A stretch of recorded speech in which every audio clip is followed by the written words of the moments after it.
Bienvenidos a Hola, la ¿qué tal? jaula del noob. Bienvenidos a la Jaula del Noob, Prepárate, edición porque no entrevistas. podrás Y esta escapar. vez está conmigo Carlos Huxley, que pues es programador y también tiene mucha experiencia en el desarrollo de inteligencia artificial. De igual manera ha trabajado en distintas empresas y también están mis compañeros del grupo Lead de OYEC y de Bug, que hará la presentación formal. Hola, ¿qué tal? Soy de Bugsec y el día de hoy tenemos de invitado especial a Carlos Toxtli, que es programador, emprendedor y especialista en inteligencia artificial. Ha trabajado en empresas como Google, Naciones Unidas, Microsoft Research, entre otras empresas, donde desarrolló herramientas innovadoras para apoderar a las personas a través de las tecnologías. También es un empresario en serie, creando múltiples startups centradas en la tecnología financiera, el comercio electrónico, la automatización, los bots y la educación. Es un verdadero honor tenerte en esta nueva entrevista de la Jaula del Noob, Carlos. Bienvenido. Muchas gracias por invitarme. Y bien, Carlos, pues a mí me gustaría preguntarte, ¿desde qué edad sientes curiosidad por esto de la informática? Uy, desde muy chavito, desde chiquillo. Pues empecé ahí, más con cosas analógicas porque me gustaba componer música. Entonces empecé ahí a componer música con grabadoras y tecnología analógica. Y ya después me di cuenta que la computadora se podía usar para eso. Entonces, mi primer acercamiento fue más usar la computadora para componer música y ya después de ahí le agarré cariño, ya más o menos entrados los 16, 17 años y ya de ahí me arranqué. Primero empecé un poquito de hacker y ya después ya me metí un poco a la programación.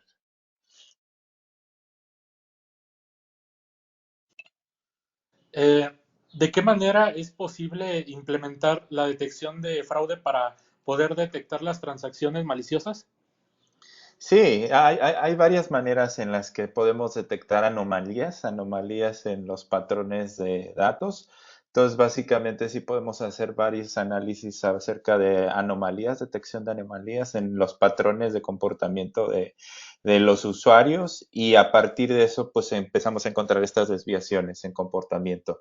Y a partir de esas desviaciones generamos alertas y a partir de las alertas podemos empezar a detectar al principio sí necesitas intervención humana, necesitas realmente analizar que esas alertas sean algo que está pasando y que realmente sí significa actividad maliciosa y una vez que ya lo identificas, pues ya puedes etiquetar, ¿no? Ese tipo de comportamiento como comportamiento malicioso y a partir de ahí usar ya algoritmos de inteligencia en los cuales puedas detectar esos patrones de conducta que se desvían de la norma. Entonces, sí, básicamente al principio sí es entender como humanos cuáles son las desviaciones en comportamientos y después entrenar algoritmos para que detecten esas desviaciones en comportamiento. Está muy Bien. padre esta parte. Sí, de- adelante, Rama. sí, está muy padre esta parte, ¿no? De cómo pues se puede entrenar justamente a una IA para poder hacer actividades que actualmente pues hace un humano, ¿no? Y justamente creo que es parte de como del miedo de mucha gente, ¿no? Que ya una IA te pueda reemplazar esta labor que tú haces. Entonces, pues mucho es como de, ¿sabes qué? Es que van a reemplazarme por una máquina y a toda la organización o a gran parte del equipo. Entonces, existe este miedo, ¿no? ¿Qué podrías decirle ahorita a la gente que justamente, pues, está viviendo este cambio, ¿no? Este cambio tecnológico.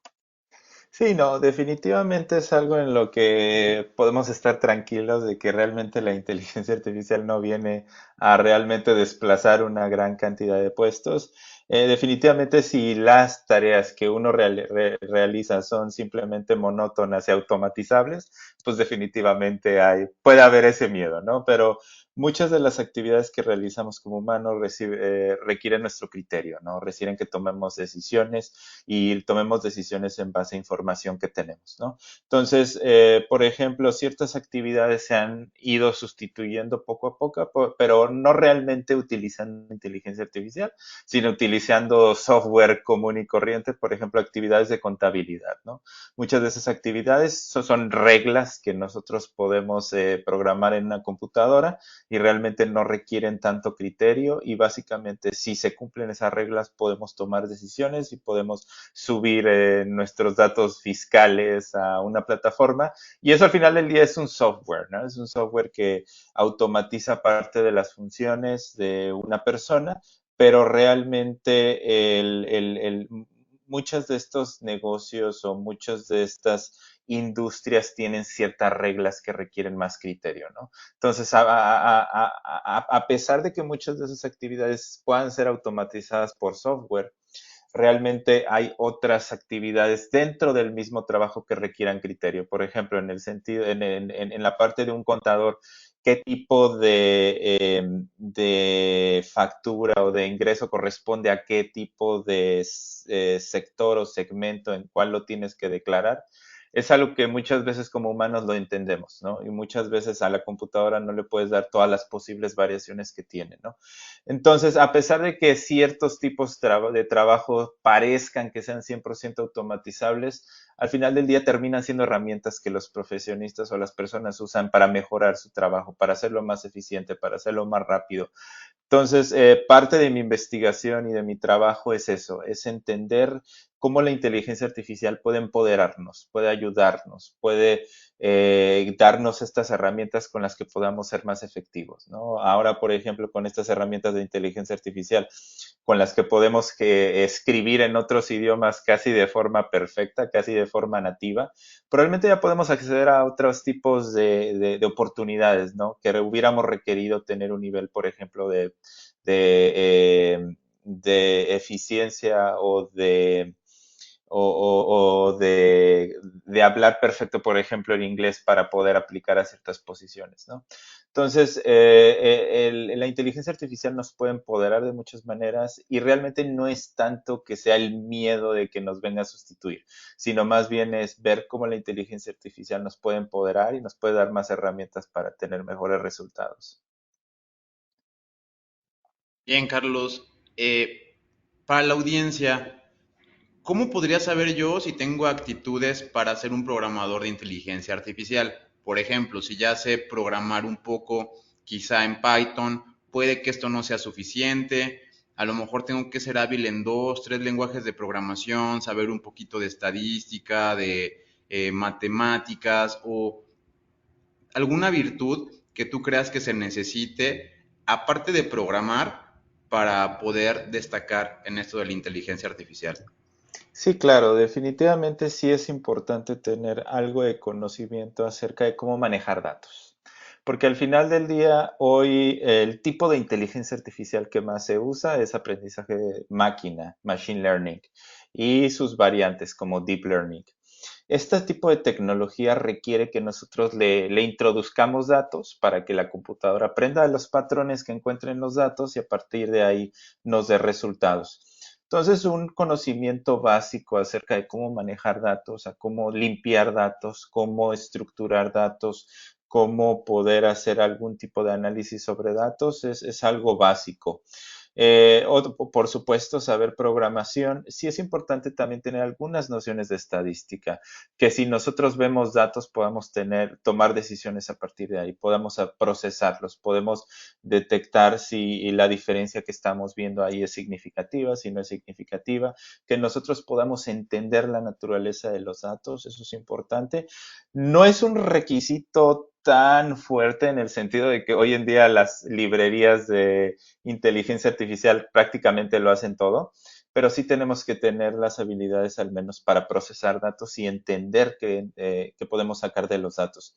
El otro punto también importante es definitivamente un gran componente de la inteligencia artificial no es solo saber usar las librerías, sino saber que con los datos que le estamos introduciendo va a aprender, ¿no?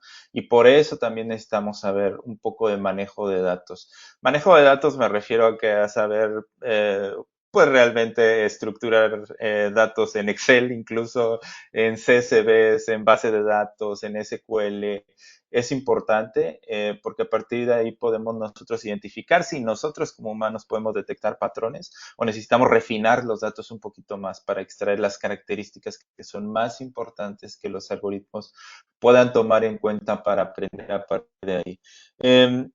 Definitivamente hay muchas cosas que es bueno saberlas, por ejemplo, saber algo de matemáticas, saber un poquito de los principios básicos de cómo funciona la inteligencia artificial es importante porque nos puede dar una idea más completa, nos puede dar un panorama de realmente qué están haciendo los algoritmos y si fallan, tratar de entender por qué y tratar de entender que son máquinas que, pues bueno, básicamente tratan de encontrar funciones y adaptar funciones para ajustar a los resultados y entre más se ajusten, más predecibles son, pero entre más se ajusten, menos generalizables son.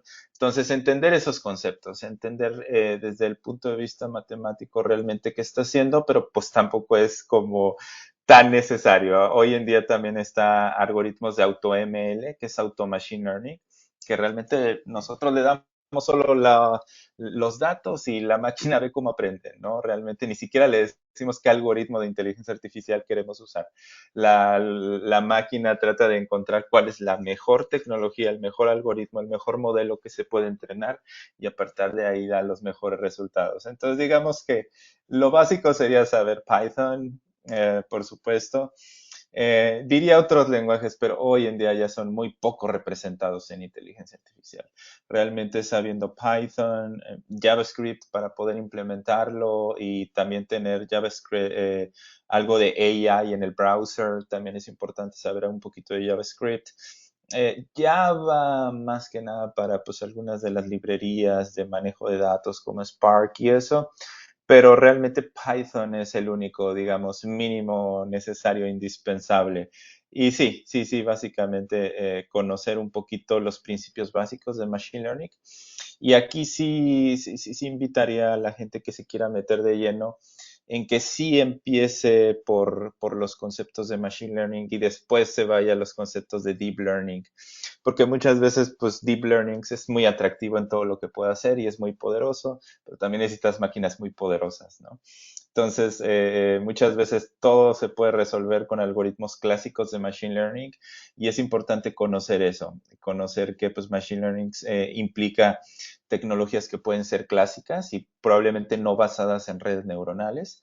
Y Deep Learning es básicamente tecnologías basadas en redes neuronales que requieren un gran procesamiento para poder correr, que hoy en día pues también tampoco necesitas tener la gran computadora con el gran performance. Hoy en la nube puedes correr estos algoritmos desde Google Collaboratory y otras plataformas como Kaggle, entre otras. Pero bueno, sí, básicamente es pues tener las ganas, encontrar los datos, que también es la otra parte, encontrar datos de los cuales puedo aprender, y si no los encuentras, recolectarlos, ¿no? Y pues básicamente recolectarlo como puedas, ¿no? Ya sea haciendo scrapping o buscando información en Open Data o en otras fuentes de datos. Y sí, pues es un área muy interesante y básicamente pues tener la intención, saber un poquito de programación y adentrarse, meterse de lleno. Has trabajado en empresas muy reconocidas a nivel internacional, como Google, Microsoft, Twitch, etcétera. ¿Cómo ha sido tu experiencia trabajando para esas empresas? Sí, no, ha sido fascinante, ha sido maravilloso realmente el poder que tienes en esas empresas por el nivel de datos que tienes es impresionante.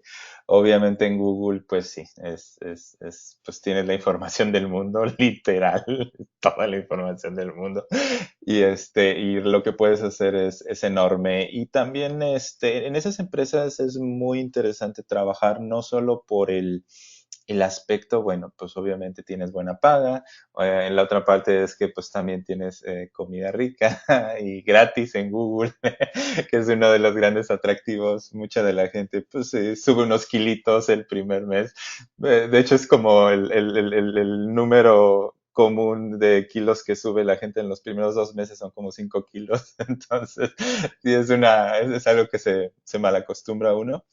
Pero sí, básicamente el poder tener ese grado de responsabilidad de poder generar este tipo de producto que van a correr a nivel mundial, pues es interesante, pero también es interesante la parte de prepararse para entrar a estas compañías, ¿no?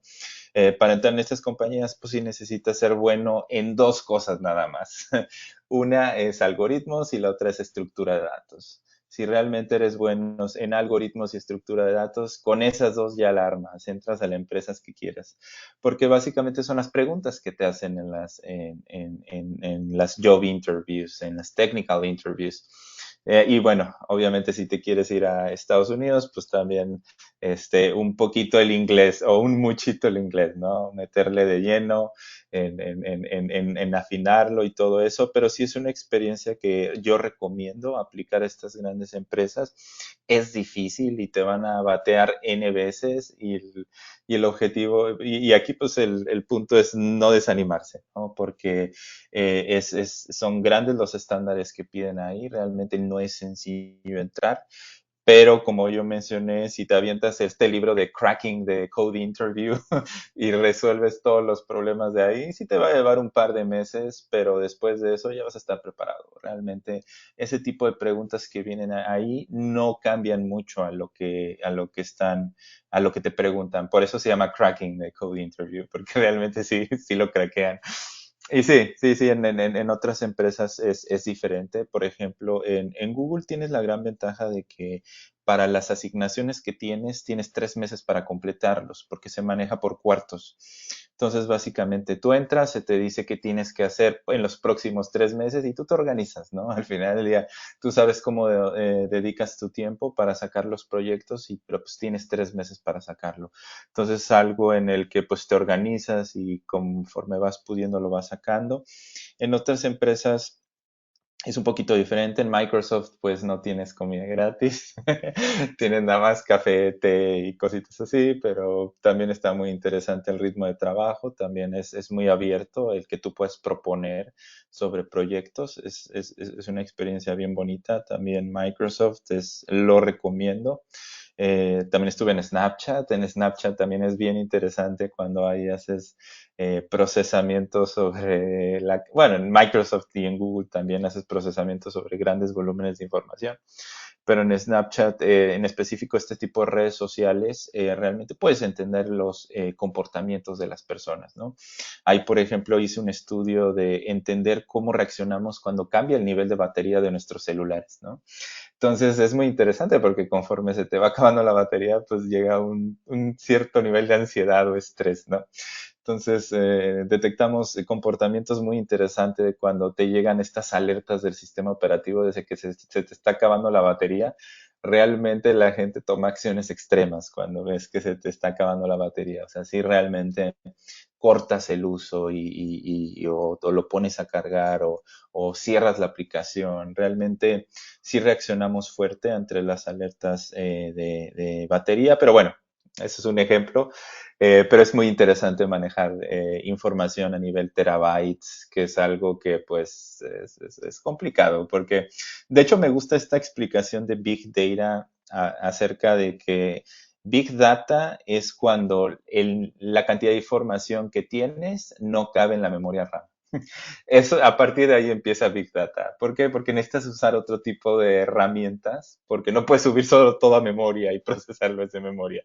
Necesitas utilizar otros tipos de herramientas. Entonces, sí, yo lo recomiendo mucho, pues sí, aplicar o por supuesto, pues a empresas normales, chicas, pero en las empresas grandes tienes muchas ventajas, ¿no? Y bueno, también en las organizaciones internacionales, también en las ONGs, también les recomiendo por el impacto social que tienes, ¿no? Cuando estuve en Naciones Unidas fue una experiencia maravillosa.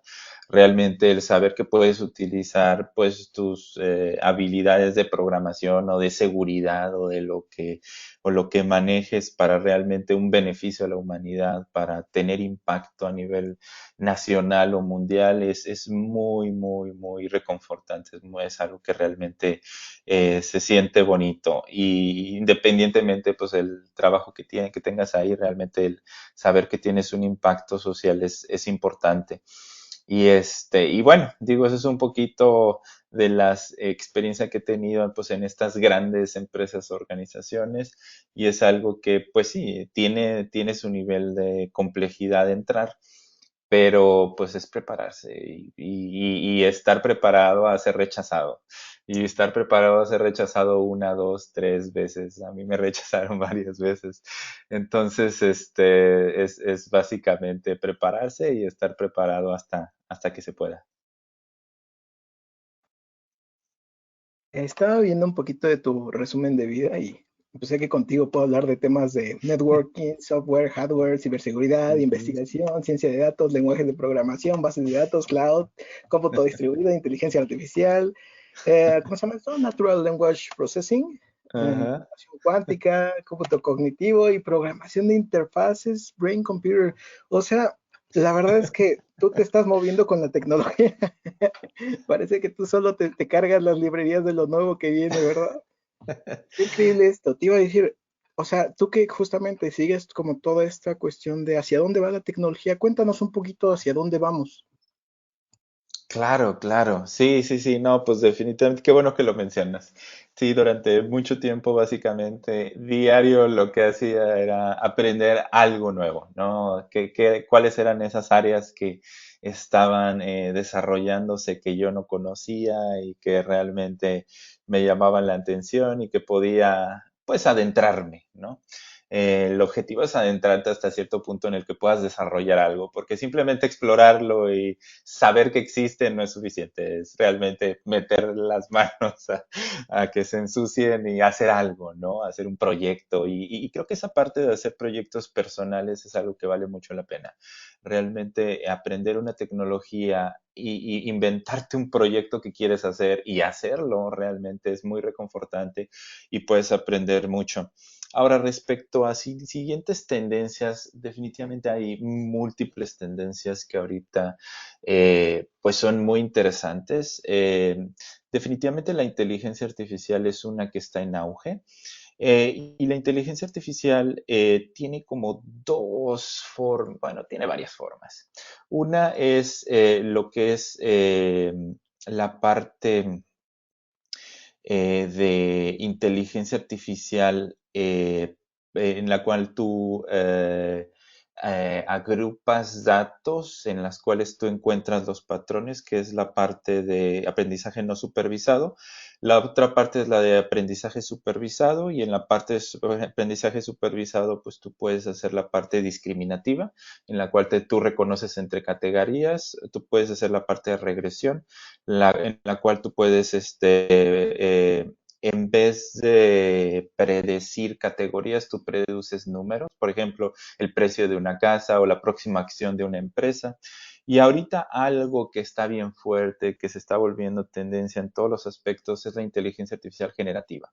La inteligencia artificial generativa pues está en muchos sabores, ¿no? Está en el sabor de generar imágenes, puedes generar texto, puedes generar audio, y en lo particular, creo que esta parte de generar contenido, que la inteligencia artificial lo está haciendo casi como los humanos, es algo que está siendo tendencia muy fuerte y bueno, tiene muchas aplicaciones, ¿no? Por ejemplo, el generar imágenes a través de una descripción, ¿no? Tú puedes decir, yo quiero una imagen en que salga un perro y salga corriendo en una vereda, ¿no? Y la inteligencia artificial te la puede generar, ¿no?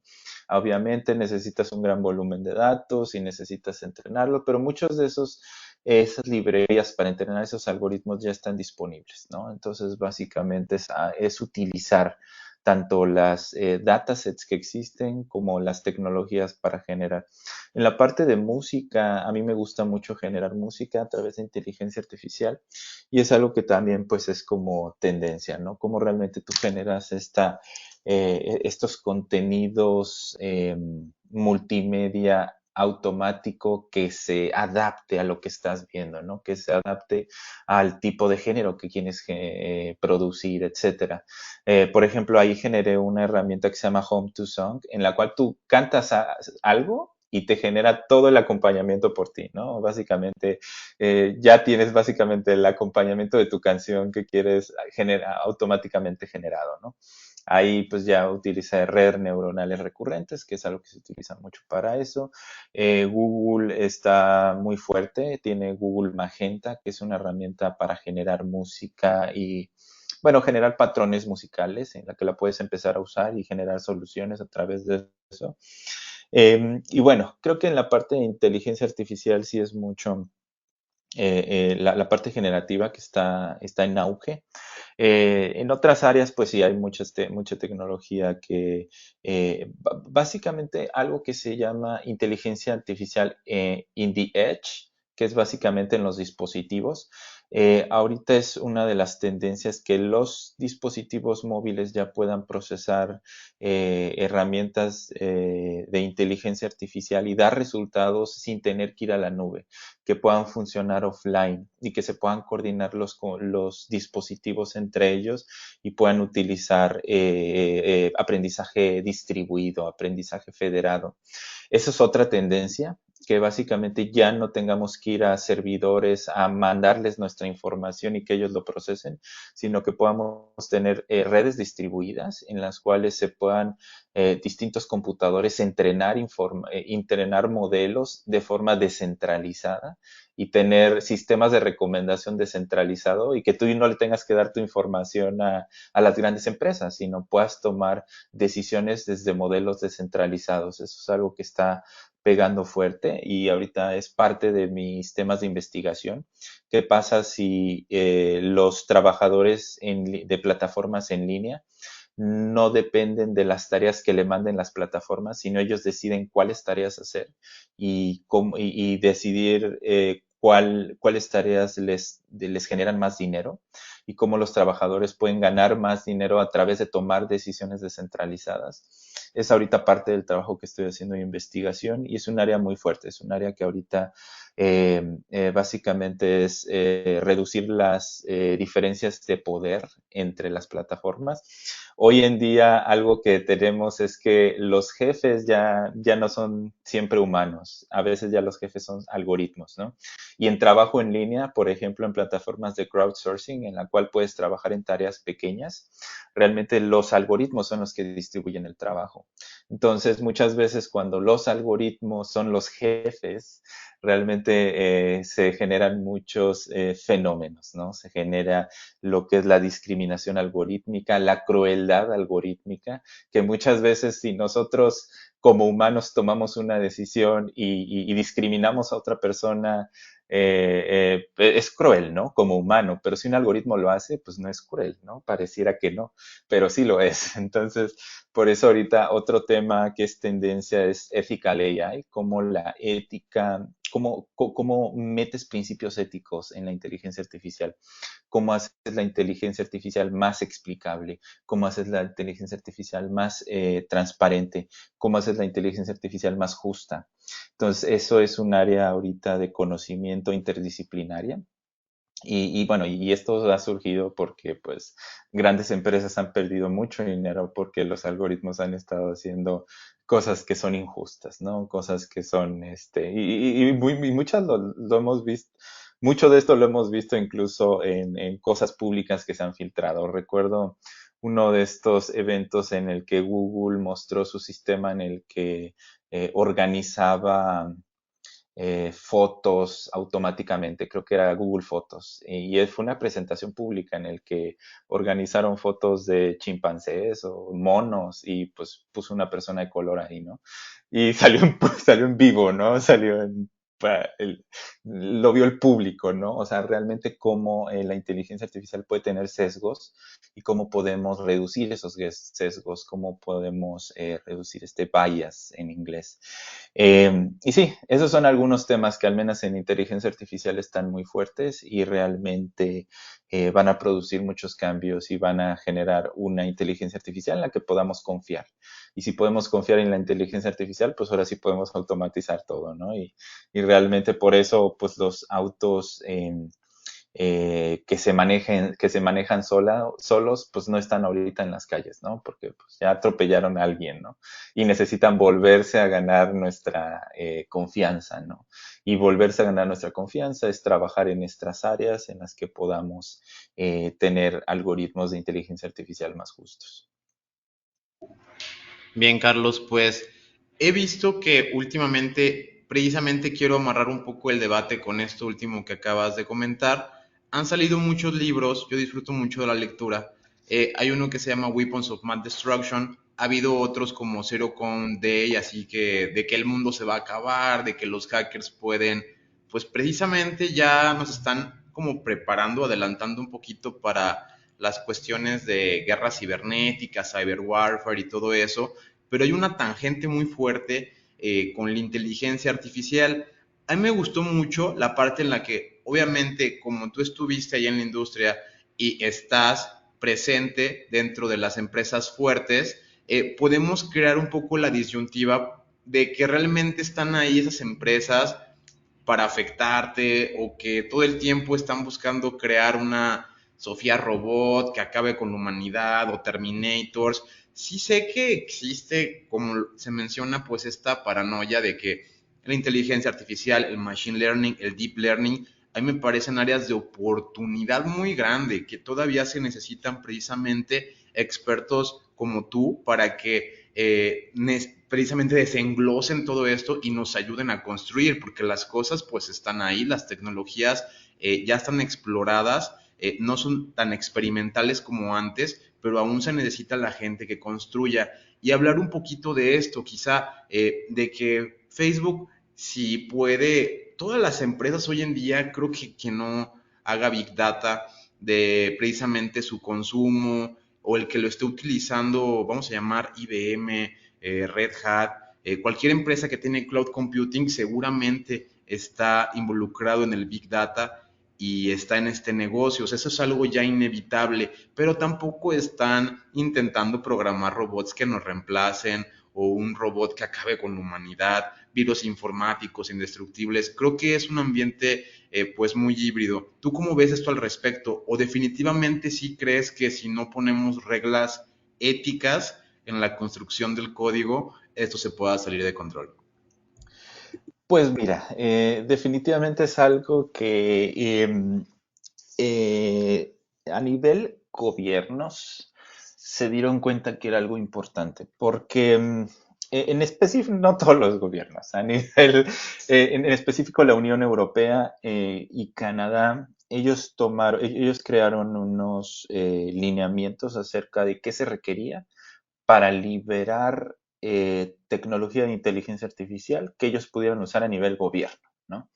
Entonces, ellos dijeron, bueno, primero, antes de inteligencia artificial, vamos a hacer protección de datos. Hicieron el GDPR y generaron, ¿no?, toda esta tecnología para, bueno, todos estos lineamientos, procedimientos, regulaciones para proteger los datos.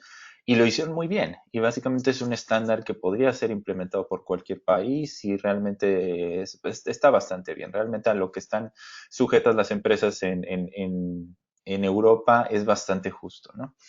Ahora, ya regularon eso de los datos y después dijeron, vamos a regular la inteligencia artificial, ¿qué necesitamos? Entonces dijeron, bueno, necesitamos saber que realmente los resultados de la inteligencia artificial están siendo justos, ¿no?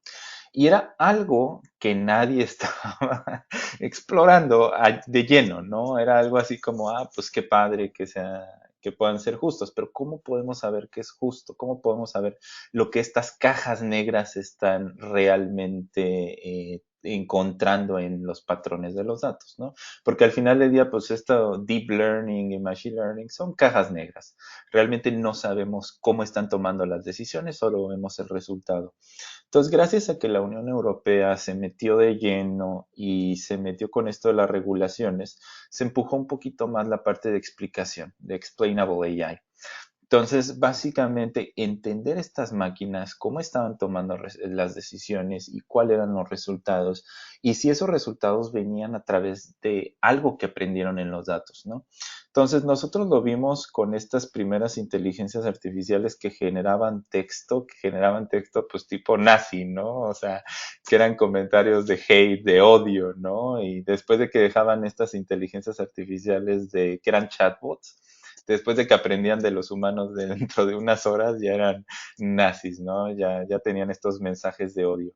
Entonces se dieron cuenta que el sesgo era muy grande si dejaban que el aprendizaje fuera así de abierto, ¿no? Porque sí es un riesgo. Entonces lo que empezaron a hacer es, ya con estos modelos más grandes de texto, se llaman transformers, estos modelos que revolucionaron el aprendizaje natural del lenguaje, primero lo que hicieron era entrenarlo con todo el texto que pudieron del mundo, ¿no? De toda la información de Internet. Y lo que hicieron es que realmente no lo limpiaron. Bueno, lo limpiaron lo mínimo. Realmente mucho de este contenido que era hate, pues se filtró, ¿no? En estas primeras versiones, que era lo que era GPT, pero la primera versión de GPT. Después, en las subsecuentes versiones, ellos ya empezaron a limpiar, ya empezaron a detectar en los datos que no querían que aprendiera la inteligencia artificial y a partir de ahí lo limpiaron.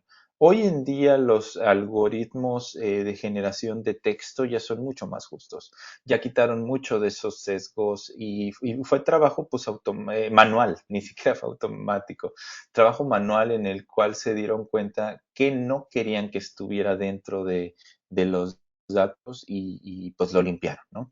Entonces, eso fue un trabajo en el que, como los gobiernos ya pedían regulaciones en las cuales tú explicaras que estaba aprendiendo el algoritmo, se empezaron a meter estas medidas, estos controles.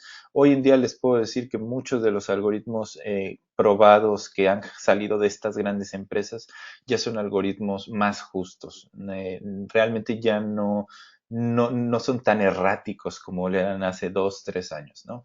Ya realmente estas regulaciones de Ethical AI, estas regulaciones de AI Fairness, de todos estos trabajos que ha habido desde la parte de las empresas y la academia, es algo que ya se ha puesto en marcha para que los resultados hoy en día ya sean mucho mejores. Entonces, algo que les puedo decir es que ya a todos los niveles, sobre todo estos algoritmos que vienen estos modelos que vienen de las grandes empresas, que solo ellos tienen ese nivel de datos y solo ellos pueden generar algo tan poderoso, porque pues ellos tienen ese nivel de datos, ya son resultados más elaborados, más trabajados, más limpios. Y hoy en día ya podemos confiar un poco más, ¿no?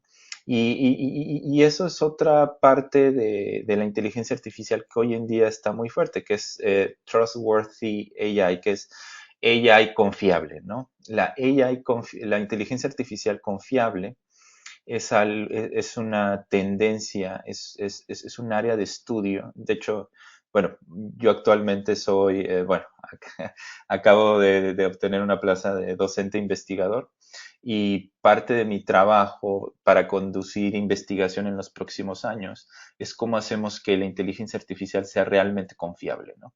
Y mucha de esta confiabilidad es en esta parte de reducir sesgos. Y mucho de esto ya está muy trabajado y definitivamente vamos a ver resultados mucho más en los cuales podamos confiar para que ya podamos usar esta tecnología en el día a día. Pero, por supuesto, va a haber otros actores que no utilizan estos modelos confiables y que ellos entrenen modelos que aún no sean confiables y que pueda haber problemas, ¿no? La idea es que poco a poco estas tecnologías estén permeando en todos lados, pero es algo que lleva tiempo. Ahorita las empresas grandes son las que ya se están ajustando, pero las empresas chicas o otro tipo de actores malintencionados puede que no se quieran alinear y puede que hagan cierto tipo de tecnología que pueda no ser confiable, pero al menos las empresas grandes ahorita están alineándose. Entonces podemos pensar que este futuro distópico no pasará al menos de las grandes empresas o al menos no tan extremo. Híjole, algo que a uno lo pone mucho de nervios son las entrevistas de trabajo. Pero ¿cómo son las entrevistas de trabajo en esas grandes empresas? Sí, no. Sí, las entrevistas de trabajo se ponen buenas. Miren, la primera, bueno, ahí les voy a pasar unos tips. El primer tip es que tu currículum tiene que ser muy llamativo. Tu currículum tiene que ser llamativo no en tus estudios, sino en tus proyectos. Entonces, en los proyectos que tengas es básicamente trabajarlos, mostrarlos, mostrar las tecnologías que utilizaste, mostrar los frameworks que utilizaste y básicamente tener un gran nivel de detalle en los proyectos que has hecho en tu currículum. No importa si tienes carrera o no tienes carrera o etc. Al final del día sí conozco varias personas que han entrado sin carrera, ¿no? O sea, al final del día, con mostrar que tienes un nivel en proyectos grande, eso te va a ayudar a que te llamen, porque el primer paso es que te llamen. Ellos reciben miles de currículums y si el tuyo no destaca por tus proyectos, por tu experiencia, y esos proyectos no realmente tienen que ser proyectos en empresas que has trabajado, realmente pueden ser proyectos personales. Mi currículum está lleno de proyectos personales. Entonces, eso les llama mucho la atención y con eso te llaman, ¿no? Una vez que te llaman es una entrevista muy sencilla, te hacen una pregunta, casi siempre son operaciones sobre matrices y ese tipo de cosas. Entonces, en la primera es nada más, pues no ponerse nervioso, ¿no? O sea, al final del día enfocarte en lo que tienes que contestar y ya. Son operaciones bien sencillas que básicamente, pues si te lo dicen en un ambiente que no es de estrés, seguramente lo sacas bien. Entonces, nada más es estar preparado para el estrés. Ahora, una vez que pasas esa entrevista, ya te llaman a la de sitio. En la de sitio son 5 entrevistas en pizarrón. Se ponen bien buenas. Entonces, en esa sí te preguntan, por ejemplo, árboles, ¿no? Hace un recorrido de árboles binarios. Ese, pues, tienes que sabértelos de memoria. Ahí sí te tienes que aprender todas las líneas de código así, de memoria. Otra pregunta suele ser más acerca de algoritmos de ordenamiento, que te aprendas uno que sea muy efectivo. Y las otras tres varían, ¿no? O sea, al final del día, siempre varían todas las preguntas, pero las clásicas es el árbol y los algoritmos de ordenamiento. Esas dos son clásicas. Y las otras ya son un poquito más de grafos o ese tipo de estructura de datos. Pero como les comenté, con que sepas un poquito de algoritmos y estructura de datos, ya con eso la armas. Eso en las empresas de Big Tech, pues se utiliza y está muy interesante. En Naciones Unidas es un poquito más que conozcas de los proyectos y digas cuál es el impacto que puedes tener en los proyectos y además pues, que tengas el conocimiento técnico, ¿no? Entonces, ahí sí necesitas un poquito más como justificar la parte humanitaria, o sea, realmente que entiendes cómo colaborar con grupos multidisciplinarios, cómo trabajar con gente de sociología, de humanidades y, bueno, entender un poquito los conceptos de colaborar con humanidades. Y otro tipo de entrevista que también les recomiendo, que es por ejemplo las de academia. Las de academia es encontrar una plaza de investigador. Esas son las más complicadas que he visto. En ese tipo de entrevistas, primero aplican por cada puesto entre 150 y 1000 doctores. Ahí no estás compitiendo contra Juanito, ahí estás compitiendo contra puro doctor. Y de esos doctores eligen solo a 5 para entrevista por teléfono. Y después de esa entrevista por teléfono te hacen preguntas pues más que nada sobre la parte técnica, por ejemplo, de inteligencia artificial, cómo la aplicarías para investigación, ¿no? ¿Qué áreas usarías para investigación? Y una vez que pasas esa, viene la en campus, on campus. En esa entrevista, es una entrevista más o menos de 8 de la mañana a 7 de la noche. Es una entrevista pesadísima. Te entrevistas con alrededor de 18 personas durante el día. Es extremadamente pesado. Y con las 18 personas que te entrevistas, todos deben de estar de acuerdo en que te quieren, en que eres la persona indicada. Y en esas entrevistas, por ejemplo, yo apliqué en Estados Unidos y pues bueno, primero aplican los de Estados Unidos y después los de otras partes del mundo.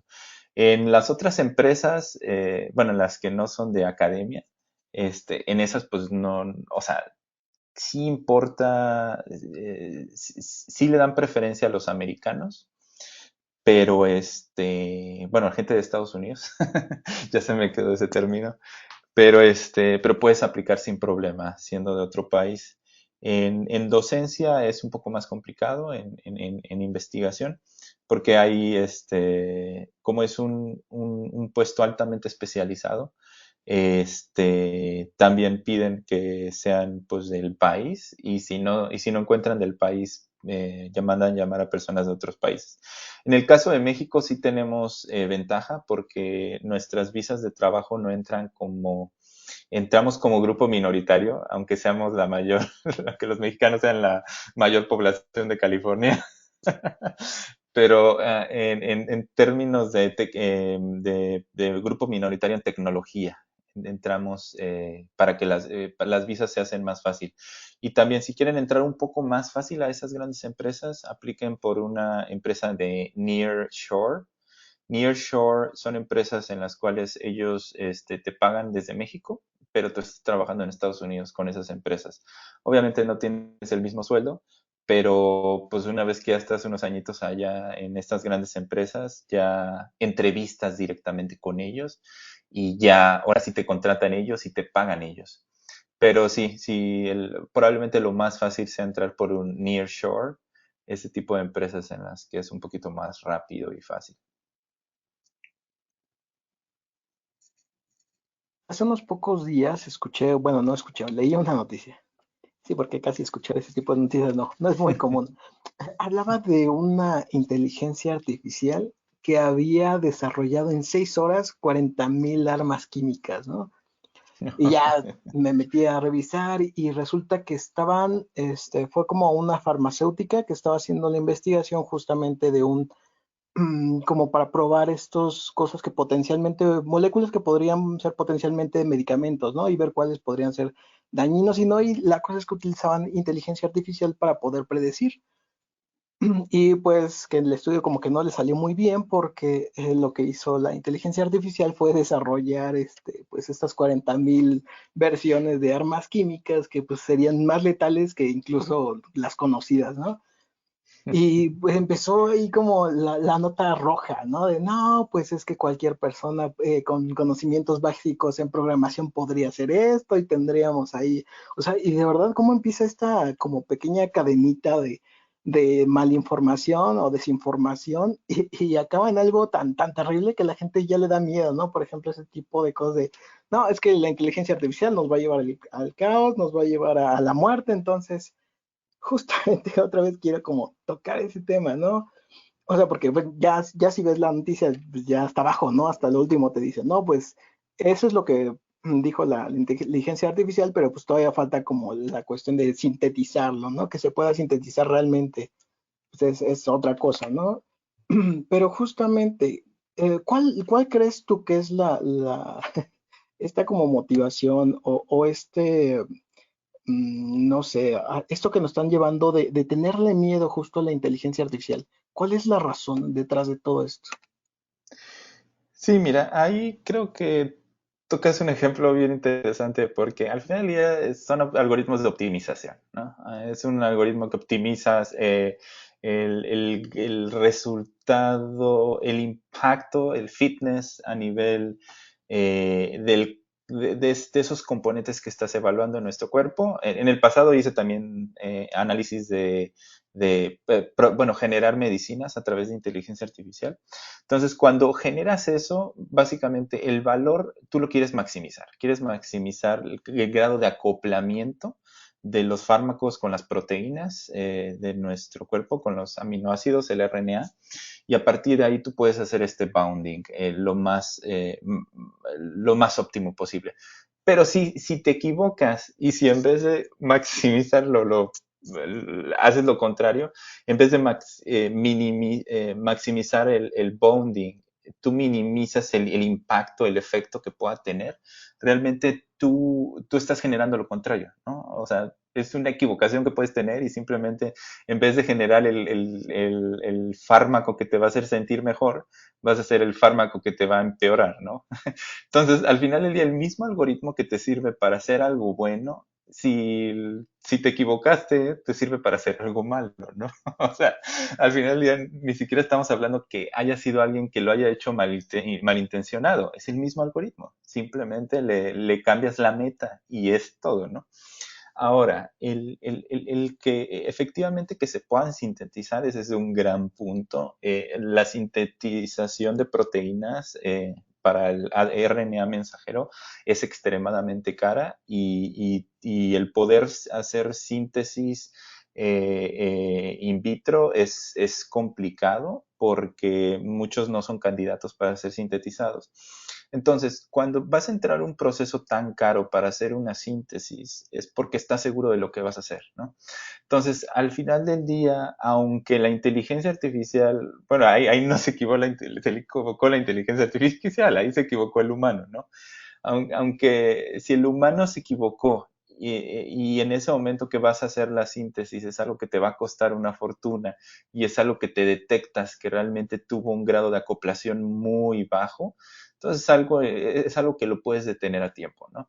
Entonces, ese tipo de errores humanos pueden suceder y podemos tener resultados que no sean los que esperamos, pero al final del día las tecnologías que van a estar en nuestros hogares, en nuestras computadoras, en nuestros navegadores y se van a estar implementando, realmente suelen ser tecnologías que han sido probadas, ¿no? Que llevan más tiempo probándose y que realmente las primeras etapas en las que se liberan son etapas beta, ¿no? Y las etapas beta o alfa son etapas en las que no todos están invitados. Entonces, poder realmente tener riesgos con la inteligencia artificial es realmente cuando eres un beta tester, es cuando eres un alfa tester. Cuando ya llega la solución a tus manos como usuario final, ya es algo que realmente ya se probó en distintas etapas. Entonces es algo que ya se tuvo suficientes datos para poder haber sido entrenados mejor esos algoritmos. Entonces realmente no hay, mi mensaje es como no tener tanto miedo a eso. Realmente hay muchos mecanismos de mitigación en las cuales en etapas tempranas podemos reducir los riesgos de la inteligencia artificial y lo reducimos no porque seamos angelitos y porque queramos tener el algoritmo más probado, sino porque si queremos vender nuestro producto tiene que funcionar, ¿no? Y tiene que funcionar la mayor parte de las veces. Y si queremos que funcione, lo tenemos que probar y necesitamos tener usuarios beta. Entonces, mucho de esta tecnología que vamos a tener funcionando es tecnología en la que sí vamos a poder confiar. Entonces, no hay que tener mucho miedo. Bien, Carlos. Dentro de mi última pregunta, bueno, es un poco extensa, pero tiene que ver con ciberseguridad específicamente. De repente las personas como organización nos llegan a preguntar, oye, pues algo para estar más seguro. Hace mucho tiempo les decíamos de clama B, de manera lamentable, y esto pues tengo que a veces que expresarlo, no tiene nada de malo, a pesar de que algunas personas dicen, no, pues no lo digas eso, demás, te vas a quemar. Yo creo que algunas soluciones gratuitas e incluso Avast Free Antivirus y demás, como que no dan el ancho. ¿Cuáles sí han dado el ancho? No sé si sea una coincidencia o no, pero por ejemplo, a mí esta de BlackBerry Silence, que es un antivirus que incluye precisamente la inteligencia artificial para que no solamente esté buscando los virus por puras firmas, sino que tenga otra especie de, vamos a llamarle como tecnología avanzada, o tenga mejor algoritmia. La inteligencia artificial, pues ya nos ayudarás tú mejor a definir un poquito qué es lo que hacen precisamente estos antivirus para ser más eficientes. Y también como parte de mi pregunta es, pues yo veo un gran potencial en la ciberseguridad de, por ejemplo, recolectar todos los detectores de intrusos, preventores de intrusos, firewalls de nueva aplicación, las herramientas ahora que ya no es tanto eso, sino como para APT, threat hunting, para manejar un Security Operations Center, pues es que ya todo es datos y datos y datos, recolectalos con el log.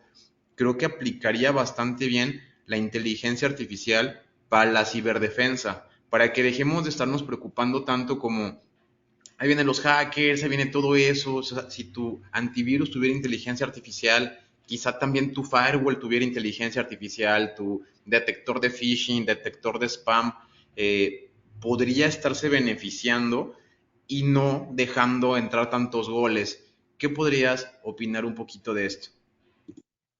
Sí, no, definitivamente el poder implementar inteligencia artificial en todas estas librerías, en todas estas aplicaciones es importante. ¿Por qué? Porque puedes aprender de patrones, exacto, que no son o sea, puedes no solo asociar firmas, no solo asociar ciertas características como reglas. Esa es la gran diferencia. Cuando tú das una serie de reglas en las cuales tu algoritmo va a funcionar, es un algoritmo basado en reglas, no es basado en machine learning ni en ningún tipo de inteligencia artificial. Cuando tú infieres las reglas, cuando tú detectas cuáles son las características de los datos y puedes detectar otro archivo o otra alerta que fue amenaza y que se detectó que fue después un virus, ¿qué tenían en común? Te puedes dar cuenta de eso y en base a encontrar, o sea, no encontrarlos manualmente qué tenían en común, sino a través de entrenamiento tú puedes detectar cuál es la cercanía de un comportamiento con otro comportamiento que fue inusual y a partir de ahí detectarlos. Entonces, sí, definitivamente la aplicación de inteligencia artificial en grandes volúmenes de información, en este caso para firewall y todo lo que tú mencionas, y que no esté solo basado en reglas, es algo que sí sería de gran ayuda implementado en todos lados, ¿no? El único problema que puede haber son los falsos positivos. Cuando hay un falso positivo es cuando pues tú lo detectas como un ataque, cuando tú lo detectas como un virus y no lo es. Pero ahí la mitigación es si se toma una medida preventiva ante algo que fue un falso positivo, ¿cuál es el costo? Entonces, la medida del costo de qué tanto puede afectar que algo lo categorices mal, es algo que implica que las empresas vayan a querer lanzar eso como un producto o no. Si realmente detectar que algo es un virus o algo es un intruso o algo es un comportamiento anormal y siendo que algo y el impacto que puede tener es negativo para tus usuarios o es negativo para la empresa o la empresa puede perder dinero por detectar negativamente eso. Entonces las empresas no se van a lanzar a generar estas tecnologías basadas en inteligencia artificial porque puede haber esos falsos negativos que le pueden costar a las empresas. Entonces eso sí se tiene que poner en la balanza. Si realmente estos falsos negativos suelen pasar muy poco, en un 2-3% de las ocasiones, y si no tiene una consecuencia grande para las empresas, no implica pérdidas, es algo que vamos a ver poco a poco más común en todas las herramientas. Si es algo que un falso negativo es altamente costoso, vamos a ver que las empresas se van a resistir y no porque no quieran, simplemente porque tienen mucho que perder con ello. ¿Qué consejos o recomendaciones le darías a los que van empezando en el mundillo de la inteligencia artificial y programación? Sí, yo ahí lo que les recomiendo es métanse de lleno a realmente hacer proyectos. Cuando uno empieza en esto de la inteligencia artificial, realmente hay ejemplos dummy, que es, por ejemplo, categoriza entre números y letras, ¿no? Identifica si es un número uno, número dos, número tres, etcétera. Y ese tipo de ejemplos suelen ser ejemplos que realmente no los vamos a utilizar afuera, ¿no? En el mundo real. Yo lo que les recomiendo es que no aprendan inteligencia artificial solo por aprenderla, sino pónganse retos, pónganse proyectos que quieran hacer, tengan ideas de qué creen que se puede hacer con inteligencia artificial y váyanse directo a cómo lo implementarían, qué necesitarían saber. Por supuesto, al principio pues van a necesitar tomar algún cursito. Hay varios en Coursera que están muy buenos. El de Andrew Ng es uno de los más famosos y de los más sencillos. Está el de Stanford, que también es gratuito, pero eso está un poquito más complicado. Y bueno, pues está Platzi, está en otras plataformas, ¿no? Entonces, con esos cursitos tú puedes al menos tener idea de qué necesitas para implementar lo que quieres. Y a partir de ahí, mi consejo es no solo te enfoques a los ejemplos que te ponen en esos cursos, sino tú proponte ideas, tú proponte proyectos, tú proponte algo que quieras hacer y a través de que estás aprendiendo eso, que lo puedas resolver, porque de otra manera pues se queda en la teoría o realmente viste algo que después no sabes cómo aplicar y realmente no lo pones en marcha y realmente no tienes nada para probar, pues que eres experto, que adquiriste las herramientas suficientes como para resolver problemas, ¿no? Entonces sí es mucho hacerlo con una idea en la mente y solucionarlo utilizando estas tecnologías. Ya hablamos acerca de pues toda tu trayectoria, nos estás contando un poco de lo que haces, pero ahora, ¿cuál es el futuro para ti? ¿Qué es lo que viene? ¿O en qué proyectos estás? ¿O cuáles quisieras comenzar a desarrollar? ¿O cuáles estás ahorita en curso? Pues ahorita el futuro es bien interesante porque, como comenté, ahorita voy a empezar como investigador y bueno, como investigador, la gran ventaja que tengo es que pues puedo tener alumnos, ¿no? A mi cargo. Entonces, nada más como comercial, si a alguien le interesa hacer un doctorado en inteligencia artificial, ahorita estoy reclutando estudiantes de doctorado. No necesitan tener maestría, pueden ser estudiantes de licenciatura que si quieren pasar directo al doctorado, está bien. Mi área es empoderamiento humano a través de la inteligencia artificial. ¿Qué quiere decir eso? Que gente que aplique conmigo puede ser gente de humanidades, incluso pueden no saber programar, pero si saben programar es mejor, por lo mismo de que puedan hacer soluciones, ¿no? Obviamente si ya saben inteligencia artificial es un poco mejor, pero pues también si tienen ese interés de cómo empoderar a los humanos a través de inteligencia artificial es algo que ahorita voy a estar reclutando, todos los años voy a estar reclutando estudiantes, entonces nada más un comercial. Ahora, a partir de ahora me voy a enfocar mucho en ¿cómo podemos evaluar la inteligencia artificial para el mejoramiento de nuestras vidas? Por ejemplo, si nosotros queremos ganar más dinero y queremos utilizar inteligencia artificial para eso, ¿qué podemos hacer, no? Podemos usar herramientas que estén en nuestro navegador, que nos digan cuál es el próximo trabajo que podemos hacer en línea y a partir de ahí, pues, generar un ingreso en dólares que pueda ser suficiente para algunos países, ¿no? E incluso para Estados Unidos, que también, bueno, que básicamente los sueldos son 4 veces mayores que en promedio que en otros países. Em, También otra área es de empoderamiento, es por ejemplo, si nosotros queremos acceder a una plaza de trabajo, ¿no? Y queremos aplicar. ¿Qué tal si tenemos una inteligencia artificial que nos pueda capacitar, que nos pueda ayudar para obtener ese puesto de trabajo que queremos, ¿no? Y que realmente esa inteligencia artificial ya te dé los consejos más atinados y lo que necesitas para llegar, ¿no? Obviamente, si ya tienes toda la data de todos los candidatos que han quedado, cuáles han sido sus fuertes, tú ya puedes recomendar que específicamente en qué te tienes que preparar, ¿no? Para obtener un puesto de trabajo. Otro ejemplo es, por ejemplo, muchas veces saltar al siguiente nivel es tener un mentor, ¿no? Un mentor que nos diga cuál fue el siguiente paso que él tomó para llegar más lejos, ¿no? Y básicamente si la inteligencia artificial nos puede conectar con una persona que pueda ser un mentor muy afín a nosotros, con el mismo background, con los mismos intereses, o que hable el mismo idioma, o que haya estudiado en la misma universidad, algo con el que nos identifiquemos más, es un mentor que nos va a ayudar más a llegar al siguiente nivel, ¿no?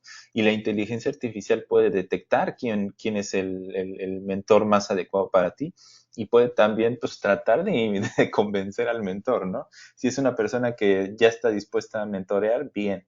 pero si es una persona que no lo ha pensado, pues puedes utilizar una herramienta automatizada como para contactar personas y invitarlos a ser voluntarios, ¿no? Que es otro proyecto que he hecho en el pasado, de cómo conectas mentores con personas interesadas en mejorar en una temática.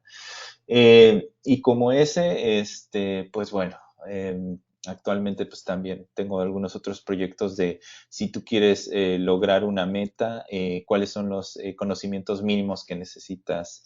Por ejemplo, si estás aplicando para un puesto de trabajo, cuáles son los conocimientos mínimos que necesitas aprender para poder aplicar a ese trabajo, ¿no? Y bueno, un último proyecto en el que también estoy trabajando es qué pasa si actualmente, bueno, la inteligencia artificial corre del lado de las plataformas en el trabajo en línea, pero ¿qué pasa si ahora corres la inteligencia artificial desde las computadoras de las personas, desde las computadoras en las que ellos trabajan, ¿no? ¿Cómo puedes generar mejores tareas, trabajo para que ellos puedan ganar más dinero? Esos son algunos ejemplos de lo que me estoy enfocando. En resumidas cuentas, es en el contexto del trabajo y en específico en trabajo en línea, cómo podemos empoderar a los humanos para progresar, ¿no? Para ganar más dinero, para tener más satisfacción, para ser más felices, porque también esa es otra parte que estoy haciendo, cómo maximizamos no solo productividad, sino bienestar.